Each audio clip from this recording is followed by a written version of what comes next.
Hey there, welcome to Something Sketchy. I'm Rahul and today I'll show you how I made this multi-handed monstrosity that I like to call Handsy. I use Krita to make these drawings since it's free and the brushes are quite nice. The other reason is that anyone with a cheap graphic tablet and a laptop can use this software to make their own artwork. Let's start off with how I came up with this concept. Well, it all started with me wanting to draw hands. And that's the story of how I came up with this concept. This was going to be simple, I thought initially, not knowing where the drawing would take me or how much time would pass. Oh well, little did I know this particular piece would take me 9 hours. 9. But as they say, it's all about the journey, not the destination.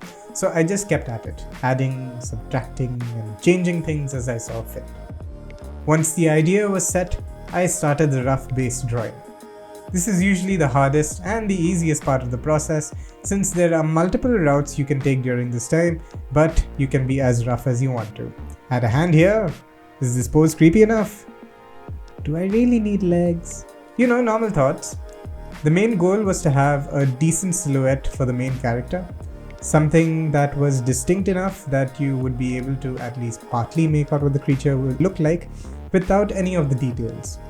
It's like playing Who's That Pokemon, but you have to design the silhouetted shape. Okay, crash course on how to draw hands.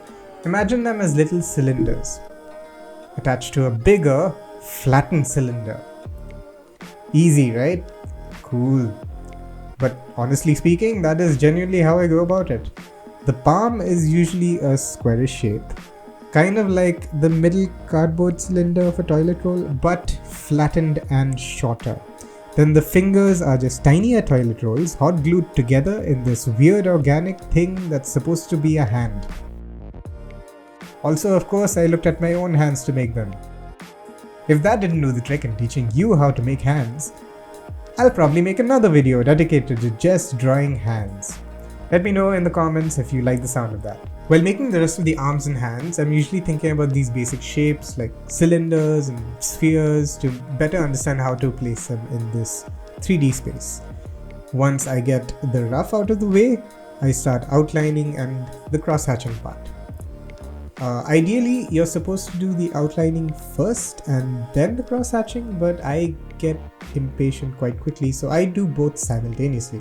If you're starting cross-hatching for the first time, I don't recommend this method as it's prone to many mistakes later. So do yourself a favor and make the outline first, then the cross-hatch. While doing the cross-hatch, I'm usually thinking about the contours of the skin and how it would curve or crease around the body or that part of the body. Then I add in the cross-hatch lines along those contours. To make it look darker, I add another layer of lines in a slightly different angle. That's pretty much it. Want to add more detailed looking drawings? Add more cross-hatch. But, don't overdo it. Once you hatch, you ain't going back. So how would you know how much to cross-hatch? Well, the answer to that is light and shadow. But you already knew this, so why do I even bother? Damn it, why? So stupid. You basically have to imagine where the light hits the body and avoid cross-hatching those parts. Ideally, start in steps. The first layer of cross-hatch will be in one direction for the entire piece. Then add in the next layer in a slightly different direction for darker regions. Then another layer, and you get the idea. It's all about shading around and emphasizing the light. I usually skip those steps, again because I'm a hack teacher that doesn't listen to his own advice, because that's just my style. Now, for the hands. The hands. The thing I've been waiting to hatch. It's usually the same process. I follow the contours or the general shape of the fingers and hands. Then I make the parts hidden by light, darker. Okay, so this was the part where I started to think of Berserk. Not sure if there are any Berserk fans out there watching this, but Berserk is amazing. I started with the 90s anime, the story of which pulled me in immediately into its dark, gritty and cruel world. Then I read the manga. Oh my, the manga. It's god tier. Kentaro Miura, may his soul rest in peace, was a god that took human form just to bring this brilliant work to us mere mortals, who are so undeserving of his blessing. Seeing his work, as intimidating as it was, inspired me to want to reach a level that was somewhere even close to that. It was around then that I started getting more into cross-hatching and learning the basics from other artists on YouTube. The rest involved making many practice sketches and figuring it out along the way. The ones I really liked, I usually posted on Instagram at Rahul Thampi. Check Instagram.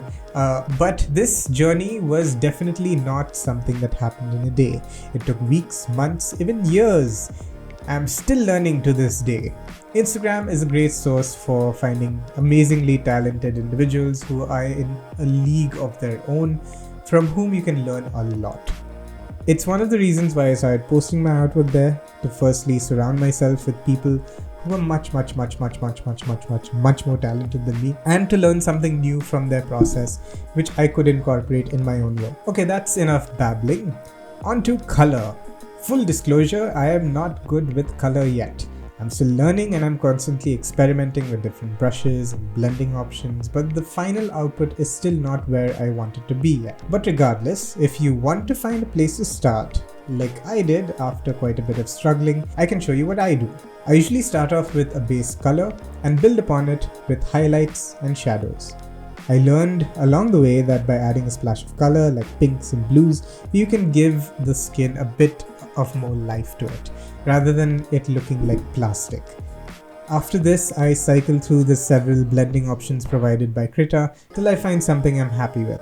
During this process, I'm mainly thinking about where the light would hit. I was also thinking that I need to make the creature stand out more, and to do this, I made sure the colors for it were on the warmer side with pinks and reds, while everything else was kept colder with more blues and greens. Where there was light, I added a few reds to make it feel a little warmer. But that's mainly it. After this point, it was all about getting it to look like part of the scene. So adding a few bounce lights and glows here and there, and it was done. Hope you got some useful information out of this to add to your own artwork. If you have something you want to learn in terms of drawing or cross-hatching, I am by no means an expert, but do let me know in the comments.